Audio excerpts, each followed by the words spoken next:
Hello दोस्तों, एक बार फिर स्वागत है आपके अपने YouTube channel APR live classes पर। आप कैसे हैं? आशा करते हैं आप बेहतर होंगे, साथ ही मेरी वॉइस आप तक प्रॉपर आ रही होगी। तो आज हम बात करने वाले हैं कि सीजीएल में 305 और 310 अंक ला के भी सिलेक्शन के लिए क्यों तरस रहे हैं छात्र। साथ ही मेरा आप स्क्रीन पर स्कोर देख रहे होंगे 307 नंबर 390 सीजीएल 2024 में। इसके बाद भी मुझे आशा नहीं है कि मेरा सिलेक्शन होगा या नहीं होगा। आखिर इसका कारण क्या है, इस वीडियो में अपन जानने वाले हैं। क्या यही कारण है या कुछ और भी कारण है, या इसका कंपटीशन इसका मेन कारण है। इस वीडियो में अपन बात करने वाले हैं, साथ ही फैक्ट के साथ आपको बताएंगे कि आखिर ये भी कारण हो सकते हैं, कौन कौन से कारण हैं जिससे हम 310 नंबर ला के भी सिलेक्शन के लिए तरस रहे हैं। क्योंकि 2023 में आप देखेंगे तो 301 कट ऑफ गया था। इस बार 320 प्लस में ही 18,000 प्लस बच्चे जा रहे हैं। इसका मतलब 305 में तो 310 या 5 में सिलेक्शन होने वाला नहीं है, ऐसा तो बिल्कुल नहीं है। तो अब देखते हैं आखिर वो कारण क्या है इसमें। तो अब देखेंगे, सबसे पहले बात करेंगे अपन वैकेंसी की। 22 से बात करेंगे जीएसटी एक्साइज इंस्पेक्टर।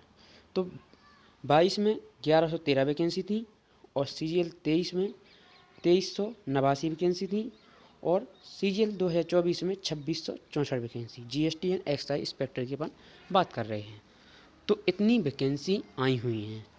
इसमें अब हम बात करें कि कितने बच्चे ऐसे हैं जिन्होंने जॉब करते हुए भी ये एग्ज़ाम दिया है और अच्छे मार्क्स लाए हैं। तो अब देखेंगे रिपीटर। तो रिपीटर इसमें देखेंगे आप तो 1113 में से 584 बच्चे ऐसे हैं जिन्होंने दोबारा ये एग्ज़ाम दिया है और 2389 में से 1573 बच्चे ऐसे हैं जो ऑलरेडी पोस्ट पर होते हुए भी इन्होंने एग्ज़ाम दिया है और अच्छे मार्क्स भी लाए हैं। तो ये भी एक कारण हो सकता है कि भाई लोग दोबारा एग्ज़ाम दे रहे हैं पोस्ट पर होते हुए। इसमें गलत नहीं है, कल के दिन आप भी सिलेक्टेड हो जाते हैं तो आप भी एग्ज़ाम देंगे, बट अगर आपकी लेवल की जॉब नहीं मिलती है तब आप पोस्ट प्रेफरेंस फिल करते हैं, तब बिल्कुल गलत है। तो मेरे भाई, आप अगर जिसके पोस्ट के लिए एग्ज़ाम दिया है, अगर आपको पोस्ट नहीं मिल पा रही है तो प्लीज़ 2400 और 2800 ग्रेड पे के लिए पोस्ट प्रेफरेंस फॉर्म ना भरें, जिससे आपके छोटे भाई बहन हैं जिनके नंबर 310 या 15 हैं, उनको 2400 या 2800 ग्रेड पे की एक जॉब मिल जाएगी, जिसके लिए वो तरस रहे हैं।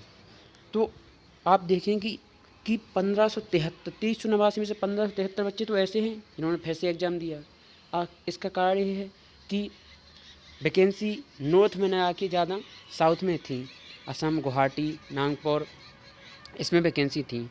तो उस समय तो भाई ने ज्वाइन कर ली, बट उन्होंने फिर से एग्ज़ाम दिया। तो अब उन्होंने एग्ज़ाम दिया तो अब वो लोग पोस्ट प्रेफरेंस फॉर्म भी भरेंगे। कुछ लोग ऐसा भी करते हैं कि 2022 से अभी तक जीएसटी इंस्पेक्टर कर रहे, वो भी साउथ में, बट उन्होंने ये सोचा कि अब कोई टीए भी मिल जाए, होम स्टेट में जाएंगे।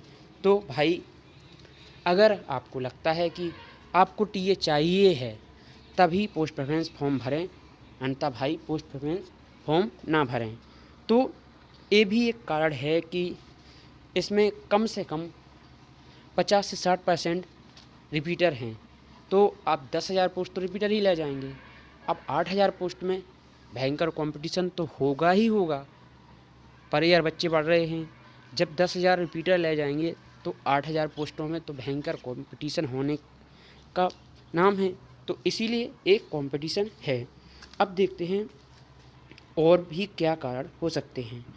तो आप देखें, पोस्टल असिस्टेंट और सॉर्टिंग असिस्टेंट की बात करेंगे तो यहाँ पर जो 19,000 बच्चे ऑलरेडी सिलेक्टेड हैं इन पोस्टों पे, फिर भी भाई लोगों ने उनमें से 10,000 बच्चों ने 2024 में एग्ज़ाम दिया है।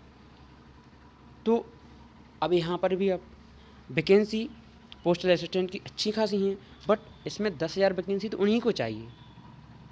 अगर बात करें उनमें से ये ऐसे भी जीएसटी इंस्पेक्टर की भी इन्हीं में होंगे। तो आप देखेंगे, अब बात हम करेंगे एज का। एज में 18 से 27 वाले जो बच्चे हैं वो हैं 72% जिन्होंने 2024 में एग्ज़ाम दिया है, और 27 प्लस हैं ओनली 15% बच्चे। लेकिन 27 प्लस होते हुए भी 2400 और 2800 ग्रेड पे के लिए एलिजिबल रहते हैं। कौन कौन से? ओबीसी कैटेगरी भी रिजर्वेशन में 3 साल ईयर छूट रहती है, और भी कैटेगरी के लिए छूट रहती है। इस कारण वो लोग 27 ईयर होते हुए भी 30 तक फॉर्म अप्लाई कर पाते हैं। और भी क्या फैक्टर हैं? और 30 प्लस वाले मात्र 8% बच्चे यहाँ पर हैं जो कि जेएसओ और भी जो कैटेगरी 30 के अंदर आती हैं उनके लिए अप्लाई किए थे।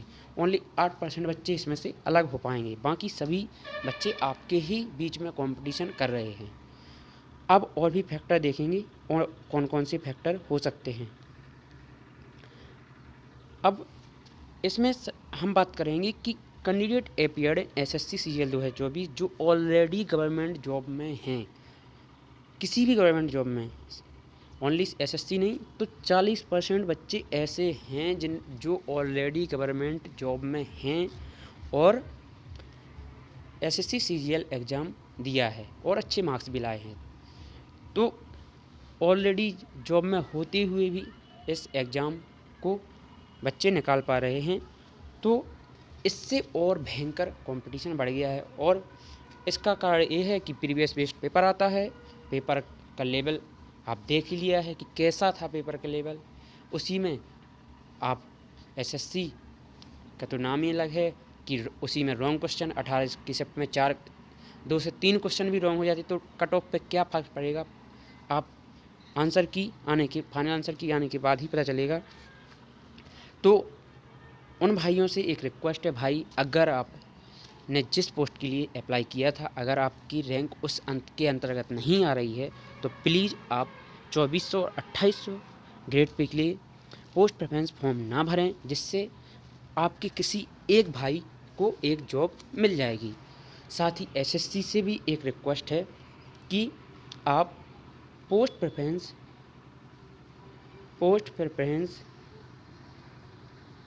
फॉर्म फिल करवाने से पहले आप फाइनल आंसर की रिलीज ज़रूर करें। साथ ही रैंक भी आप ज़रूर आउट करें, जिससे उस बच्चे को पता चल जाएगा कि इस रैंक तक ये पोस्ट मिल सकती है, तभी पोस्ट प्रेफरेंस वो भाई फिल करेगा जो भाई रिपीटर हैं। जिससे अगर वो पोस्ट प्रेफरेंस फॉर्म नहीं फिल करेंगे तो एक किसी दूसरे भाई को जॉब मिल जाएगी। साथ ही अगर एसएससी या अदर एग्ज़ामों जैसा डीबी पहले होता, जैसे यूपी पुलिस में डीबी पहले हो जाता था, कई बच्चों के मतलब डॉक्यूमेंट तैयार नहीं है फिर भी आप पोस्ट प्रेफरेंस फिल कर देते हैं, अंत में बाहर हो जाते हैं तो वो किसी न किसी की एक पोस्ट खा के चले जाते हैं। इसलिए अगर ऐसा होता है कि आंसर की फाइनल आंसर की पोस्ट प्रेफरेंस पहले फॉर्म के पहले आती है तो इससे बेहतर कुछ भी नहीं होगा। तो एसएससी से ये गुजारिश है कि आप पोस्ट प्रेफरेंस फॉर्म के पहले आंसर की ज़रूर रिलीज करें। सभी साथियों से भी एक रिक्वेस्ट है कि अगर आप जिस जॉब के लिए अप्लाई किया था, अगर आप उसके लिए अंतर्गत आपकी रैंक नहीं है तो प्लीज़ आप पोस्ट प्रेफरेंस फॉर्म फिल ना करें। साथ ही सभी साथी ज़्यादा से ज़्यादा लोगों के साथ शेयर करें, जिससे आप और हम सबको लाभ मिलने वाला है। तो अगर चैनल पर नए हैं तो लाइक सब्सक्राइब करना ना भूलें। इसी तरह की अपडेट के लिए आपके अपने YouTube channel API live classes को लाइव सब्सक्राइब जरूर करें। जय हिंद, जय भारत।